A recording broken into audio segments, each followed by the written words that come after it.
নতুন শিক্ষানীতিয়ে ছাত্ৰ ছাত্ৰীক লাভান্বিত কৰিবনে? শিক্ষানীতিক লৈ পেলাই বহু এক্সপেৰিমেণ্ট হৈছে।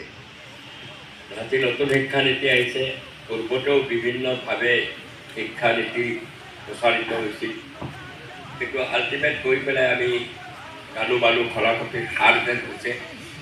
আৰু নতুন শিক্ষানীতি যি ধৰণে প্ৰজেক্ট কৰা হৈছে, মই নাভাবোঁ এই শিক্ষানীতি আমাৰ দেশত শিক্ষাৰ কিবা সাংঘাতিক পৰিৱৰ্তন আনিব বা এই শিক্ষা নীতিয়ে আমাৰ ছাত্ৰসকলৰ কিবা উজ্জ্বল ভৱিষ্যত গঢ়ি দিব, মই এইটো বিশ্বাস নকৰোঁ।